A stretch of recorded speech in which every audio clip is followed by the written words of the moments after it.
Adrar اور مدفوع، یہ جو چھوٹا بڑا پیشاب ہے یہ انسان کے نجس ہیں. ہر انسان کا چھوٹا بڑا پیشاب نجس ہے، نجس العین. اور ہر اس حرام گوشت حیوان کا چھوٹا بڑا پیشاب نجس ہے جو خون جہندہ رکھتا ہو. خون جہندہ سے مراد زیادہ خون ہے کہ اگر اس کی رگ گردن کاٹ لی جائے تو زیادہ خون نکلتا ہے. بعض میں جو ہے خون بڑی تیزی سے نکلتا ہے، بعض میں کم تیزی سے زیادہ خون. بعض حشرات اور بعض جانور ایسے ہوتے ہیں جن میں خون نہ ہونے کے برابر ہے، ان میں زیادہ خون نہیں ہے، بہنے والا خون نہیں ہے، چند قطرے ہوتے ہیں. مثلا مچھلی، مثلا سانپ، مثلا مکھی مچھر، تو ان کے خون پاک ہیں، نجس نہیں ہے.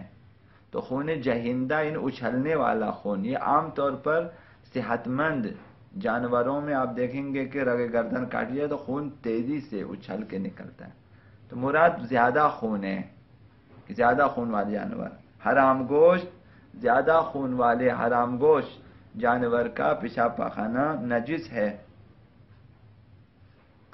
بنابراین چوہے کا فضلہ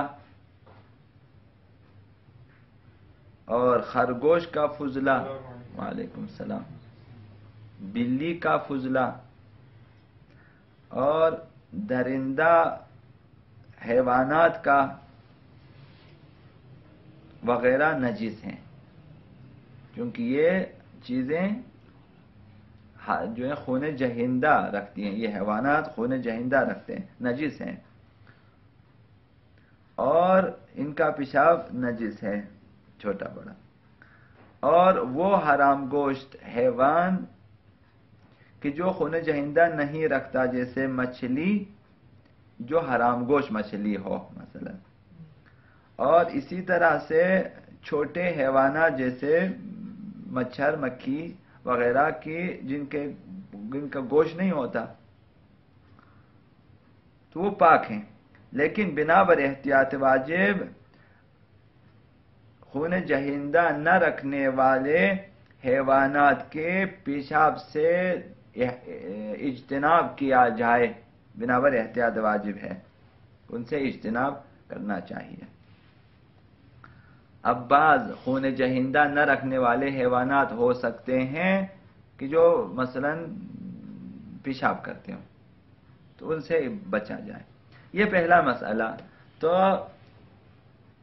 چھوٹا بڑا پیشاب تمام انسانوں کا نجس ہے، یہ پہلا مسئلہ. دوسرا مسئلہ، تمام خون جہندہ رکھنے والے حرام گوشت حیوانات کا چھوٹا بڑا پیشاب بھی نجس ہے. یہ دو قاعدے کو ذہن میں رکھیں، تمام انسان اور خون جہندہ رکھنے والے. آپ نے بھی غلط فرمایا، تمام حرام گوشت حیوانات، خون جہندہ رکھنے والے تمام حرام گوشت حیوانات، ان کا چھوٹا بڑا پیشاب نجس ہے. قصہ ختم. چھوٹا بچے کا جو شیر پیتا ہے نا ماں کا دودھ، اس کا اگر عرض کیا میں تمام انسانوں کا چھوٹا بڑا پیشاب نجس ہے، وہ بچہ انسان ہے یا نہیں ہے؟ نہیں، میں نے کہیں پڑھا تھا کہ پاک ہے. یہ آپ مجھے دکھا سکتے ہیں تو دکھا دیں. یہ کہیں اللہ یاری کا فتویٰ تو نہیں ہے؟ نہیں، میں بس تلاش کروں گا. آپ تلاش نہ کریں، مجھے معلوم ہے کہ بچوں کے جو ہیں جو دودھ شیرخوار بچے ہیں کمتر نجس ہیں، غوطہ کرنے میں فرق ہے. نجس ہے، ایسا نہیں ہے کہ نجس نہیں ہے. یہ آپ نے پڑھا ہے تو شاید کسی ایسی کتاب جو ایسے اشخاص نے لکھے ہوں گے، ورنہ یہ کلن ہے. چونکہ میں یہیں پہ سے دیکھ کے پڑھ رہا ہوں. لباس نجس ہوتا ہے.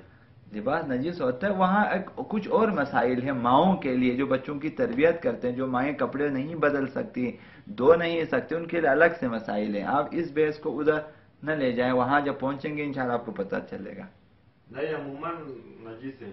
عموماً نہ نجس تو ہے ہی ہے. ہاں. اب بچوں کمتر نجس ہے. اب وہ لباس شاید مثلا ایک دفعے میں پاک ہو جاتا ہے، باقی جو ہے 2 دفعے میں پاک ہو جاتا ہے. انہیں بچوں کے پیشاب جو دودھ پیتے ہیں ان کے شاید کمتر نجس ہیں. اس طرح کے مسائل میں فرق ہے، نجس ہیں ضرور. احسن تو یہ قاعدہ ذہن میں رکھیں،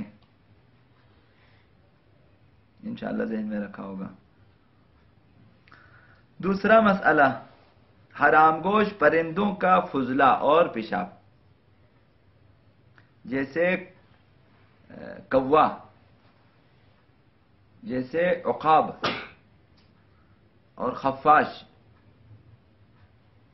خفاش چمگاڈر خفاش، آپ لوگ پھر اسے شپرا کہتے ہیں، شاید کہتے ہیں شاپراک. وہ شپرا ہے نا، شاپرگ نا شپرا رات کو. خیر وہی چمگاڈر خفاش. ایسے ان کا پاک ہیں حرام گوشت پرندے جیسے کوے اور عقاب، خفاش وغیرہ پاک ہیں. اگر چند بہتر ہے کہ ان کے جو ہیں چھوٹے بڑے فضلے سے بھی اجتناب کیا جائے، بہتر ہے، واجب نہیں. یہ دوسرا مسئلہ. تو تمام پرندوں کا پاک ہوا. انہوں نے اسی طرح سے فرمایا ہے کہ جو کوے کی طرح، چیل کی طرح، چیل یعنی عقاب کی طرح، خفاش کی طرح حرام گوشت پرندے ہوں، ان کے چھوٹا بڑا پیشاب پاک ہے. البتہ یہ فتویٰ ایت اللہ سیستانی کا. اور تیسرا مسئلہ یہ ہے نجاست خار حیوانات کا چھوٹا بڑا پیشاب جو کہ انسانی فضلہ کھانے کے عادی ہو چکے ہیں، نجس ہیں. حلال گوشت حیوانات،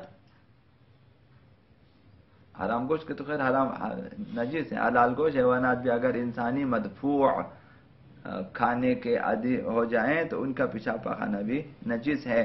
اور اسی طرح بکری کا بچہ جس نے سور کا دودھ پیا ہو، اس کا بھی چھوٹا بڑا پیشاب نجس ہے. کہ کھانے پینے کے احکام میں ان کی تفصیلات آ جائے گی، ان کو آپ وہاں پڑھ سکتے ہیں. اور اس حیوان کا بھی چھوٹا بڑا پیشاب نجس ہے جس کے ساتھ انسان نے شادی کی ہو.